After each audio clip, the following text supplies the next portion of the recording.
This podcast episode is for investor education purposes only and is not intended to provide and should not be relied on for investment advice. Consult your personal investment advisor before engaging in any securities transaction.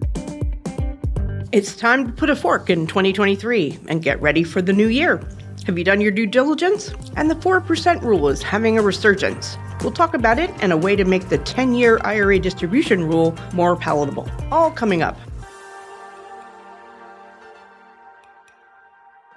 Hello, and welcome to another edition of the Wise Investor Show. I'm Ann Summerson, certified financial planner with the Wise Investor Group here in Reston, Virginia. I'm actually one of 3 financial planners here. Over the past few months, you might have heard my colleagues, Matt Anderson and Greg Smith, on this very podcast. The 3 of us provide financial planning to our group's clients. That planning enables our portfolio managers to structure our clients' portfolios. We don't invest in a vacuum. The planning comes first.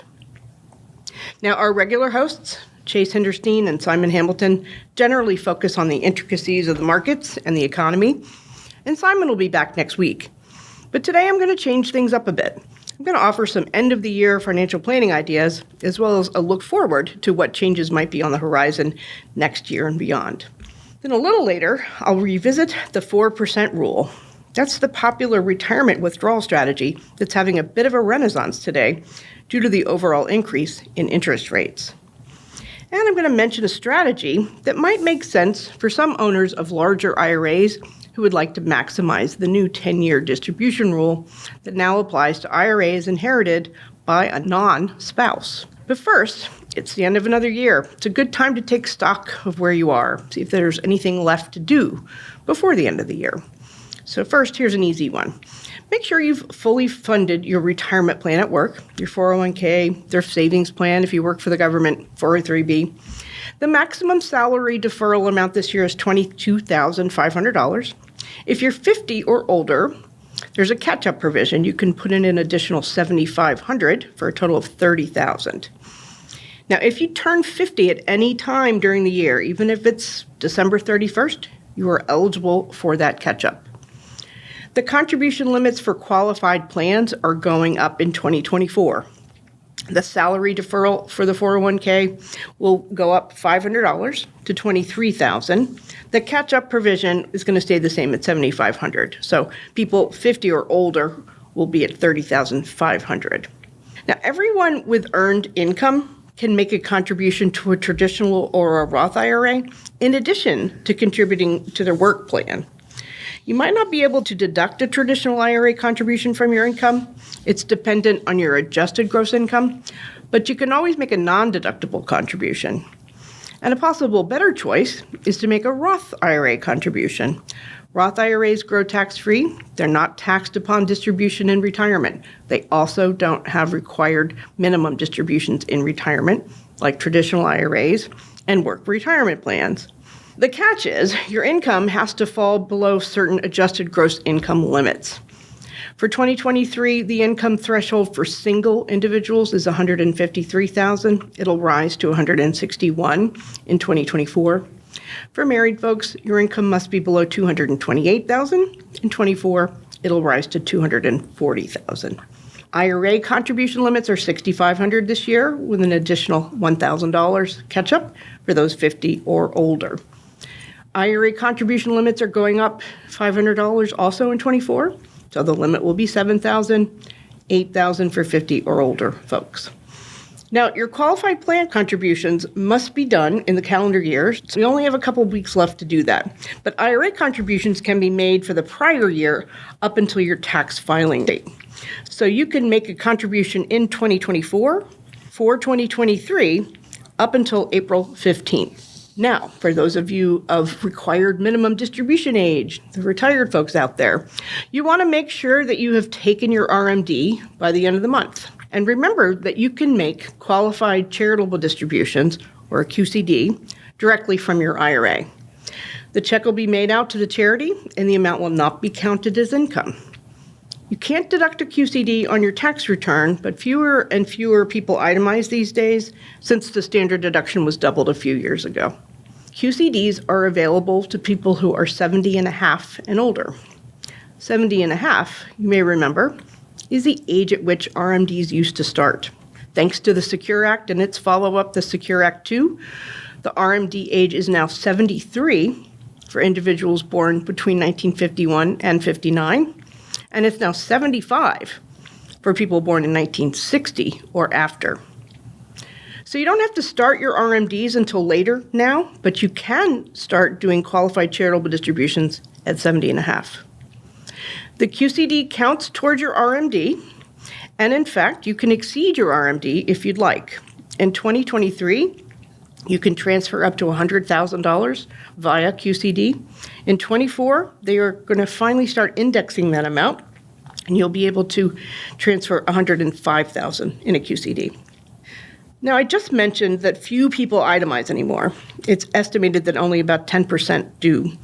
But for those of you who are on the cusp of itemizing or not, and you are charitably inclined, you might consider bunching your charitable gifts. That is, bunch your charitable donations into 1 year and then skip the next. Double up on your donations in that 1 year so that you exceed the standard deduction and can itemize. Then the next year, just take the standard deduction. Don't make any charitable contributions at all. It's a way of maximizing your tax breaks. You might want to let the charities that you regularly give to know that you'll be switching to this bunching strategy. The yearly gift tax exclusion amount remains $17,000 for 2023. You can give anybody you want to $17,000, and it doesn't have to be reported by you who's giving it or to the person that's receiving it. In 2024, the amount is going up to $18,000. So, a few more things to check at the end of the year. Make sure your IRAs and your work retirement plans have the proper beneficiaries in place. If you only have a primary beneficiary, consider adding contingent beneficiaries. It's not likely that a married couple will meet their demise at the same time, but it's better to be safe than sorry. When was the last time you checked your credit report? You get a free report from each of the 3 credit reporting agencies once a year. They are available at annualcreditreport.com. Don't go to the other sites that seem free. Only annualcreditreport.com is authorized to fill the orders for free annual credit reports that you are entitled to by law. This is the place where you can find the credit report for Equifax, TransUnion, and Experian. Make sure your name's right, your social security number, your address. These days, you're not just looking for mistakes on the bills, like I'm sure I've paid that already. You're also looking for fraud, accounts that have been opened in your name that are not yours. With all of the breaches that have happened in the last several years, you should assume that your information has been compromised. And while we're talking about this, we all know that we're not supposed to be using the same password on all of our online accounts, right? You might consider using a password manager. Are you using a 529 savings plan to fund your child's college expenses? Remember that if you are reimbursing yourself for expenses you've paid, you must do so within the same calendar year, not academic year. You don't want to find yourself subject to taxes and penalties. So what's coming up in the next year or years? Well, remember the Tax Cuts and Jobs Act, the TCJA, that went into effect in 2018? Well, it expires in 2 short years at the end of 2025. Among other things, the Act lowered individual tax rates, it almost doubled the standard deduction, and it set the estate tax exclusion amount at a very high level. It's currently just under $13 million per person. Next year, it jumps to $13.6 million per person. In 2026, depending on inflation, that exclusion will drop back to about $7 million per person. Top tax rate will revert back to 39.6 from the current high of 37, and the standard deduction will return to its much lower level. It also means that the cap on the SALT tax deduction would disappear. SALT taxes, that's state and local taxes, they're now capped at $10,000 for both married filers and single. So the folks in high state income tax states would probably appreciate that repeal.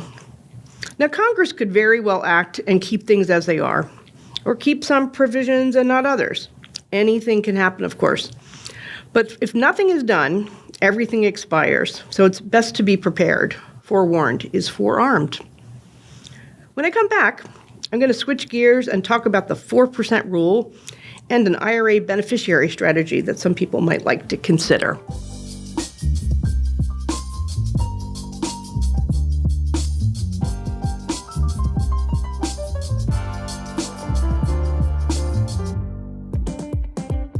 Stocks and bonds are volatile, but your financial plan doesn't have to be. Have you sat down to map out an investment plan you can trust when emotions and headlines stir panic?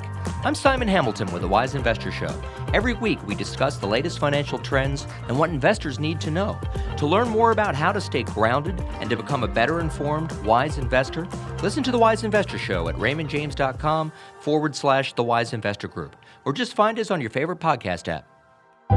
The information contained in this podcast represents the opinions of the hosts and guests and does not necessarily represent the views of Raymond James and Associates, Inc., the Wise Investor Group, or their respective affiliates and employees. This podcast is for investor educational purposes only and is not intended to provide and should not be relied on for investment advice. The contents of this podcast do not purport to constitute a comprehensive summary of all information necessary to base an investment decision. Past performance is not a guarantee of future results. Securities mentioned in this podcast may not be suitable for all investors. Seek the advice of your financial advisor or other qualified financial service provider with any questions you may have regarding your individual situation. Discuss any tax or legal matters with the appropriate professional advisors. Raymond James and Associates, Inc., member New York Stock Exchange, SIPC. Welcome back to the Wise Investor Show. Now let's talk about the 4% rule. The 4% rule is a popular retirement withdrawal strategy that suggests retirees can safely withdraw the amount equal to 4% of their savings during the year they retire and then adjust for inflation each subsequent year without worrying about running out of money. This idea was put forth by financial planner William Bengen in 1994. He looked at 50 years of historical data on investment returns, stocks and bonds, and he calculated that the percentage that a person could withdraw safely at the start of retirement was 4%. It's been one of those rules of thumb ever since. Bengen assumed a 60-40 stock bond portfolio. And it's important to note that when he did his analysis, the interest rates on bonds was much higher, at least higher than they have been just very recently. As you're probably very aware, for the past 15 years or so, the interest rates on bonds, fixed income, have been very low. And for a lot of years, cash has been returning next to zero. That interest rate environment has been a little problematic for the 4% rule. But thanks to the current higher interest rates on bonds and cash, it seems the 4% rule is back. In November, there was a great article in the Wall Street Journal outlining recent Morningstar analysis of the safe withdrawal rate. Morningstar gave the green light to new retirees that they could once again start at the 4% withdrawal rate. Just 2 years ago, Morningstar suggested that a withdrawal rate of only 3.3% at the start of retirement was safe. Now, while it's a good model, the 4% rule doesn't account for everything. It doesn't account for an individual's personal tax rate, whether they have other income like pensions, whether their accounts are mostly in tax-deferred accounts like IRAs or 401ks, or mostly taxable brokerage accounts. The 4% rule doesn't account for market fluctuation. In fact, in down years, it's been widely suggested that one should forego that inflation adjustment in any year in which a portfolio suffers a loss.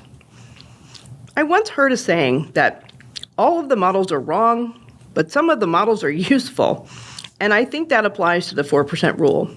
At the end of the day, it is just a model, but it's one that can help new retirees switch from accumulation mode, saving, to distribution mode, spending. Now I'd like to talk about an IRA beneficiary strategy worth considering. Do you remember I said that the Secure Acts raised the RMD age, which was happy news to many? Well, they also changed the distribution rules on inherited IRAs, specifically IRAs inherited by non-spouses. This was not such happy news. The old stretch IRA, where you could take distributions over the course of your life and stretch out the taxation, it's gone. It's been replaced by the 10-year rule. Now, starting with IRAs inherited in 2020 or later, when you inherit an IRA from anyone other than your spouse, you have only 10 years in which to fully distribute, i.e. pay the taxes on, that account. This 10-year rule doesn't apply to spouses. A surviving spouse can still fold their late spouse's IRA into their own. If you were planning on leaving a large IRA to your kids, it could now mean a much bigger tax bill for them. So here's an idea that might work for some. Most married people list their spouse as their 100% primary beneficiary, and they list their kids as the contingent beneficiaries. When the first spouse dies, all the IRA goes to the surviving spouse. It's only when the second spouse dies that the rest of the IRA then goes to the children. So here's the idea. Instead of leaving 100% to your spouse, consider leaving a smaller percentage, 40, 50, 60%, to your spouse, and leave the rest to your kids as primary beneficiaries. So split it up. So then they'll have a 10-year period to distribute that part of the IRA when their first parent passes away. When the second parent dies, they'll have a new 10-year period to distribute the rest of the IRA. Consider a scenario where the deaths of the parents are years apart. This could allow the taxation of the inherited IRA to be much more spread out. Now, this only makes sense if it's determined that there are plenty of assets for the surviving spouse to live on, that they won't need all of their spouse's IRA. This is not a strategy for everyone, and it should be considered only on a case-by-case basis. And I'd recommend running different scenarios through financial planning software. That could be very helpful. I can tell you, though, that this is something that some of our clients are doing because it makes sense for them. One last point about the 10-year rule. The IRS has not finalized the manner in which you have to take the distributions. When the law was first passed, the assumption was that as long as the account was fully distributed, i.e. emptied, by the 10th year, there was no required minimum distribution in any particular year. You could take it all out at the beginning. You could wait till the end. You could take it a little bit out every year if you wanted to. It was up to the person that inherited the account. But about a year later, the IRS changed course and said, if you inherited an IRA from someone who was already taking their RMDs, then you too had to take regular distributions. There was an uproar, considering that many people, myself included, as my mother passed away in 2020, many people inherited IRAs in 2020 and they hadn't taken any distribution because it wasn't clear that we had to. Well, long story short, the IRS has put off final guidance on how distributions should be taken from inherited IRAs until at least 2024. Stay tuned. Well, that wraps things up for me today. Again, this is Ann Summerson, one of the planners with the group. Thanks for listening, everyone, and I wish you wise investing. The information contained in this podcast represents the opinions of the hosts and guests and does not necessarily represent the views of Raymond James and Associates, Inc., the Wise Investor Group, or their respective affiliates and employees. This podcast is for investor educational purposes only and is not intended to provide and should not be relied on for investment advice. The contents of this podcast do not purport to constitute a comprehensive summary of all information necessary to base an investment decision. Past performance is not a guarantee of future results. Securities mentioned in this podcast may not be suitable for all investors. Seek the advice of your financial advisor or other qualified financial service provider with any questions you may have regarding your individual situation. Discuss any tax or legal matters with the appropriate professional advisors. Raymond James and Associates, Inc., member New York Stock Exchange, SIPC.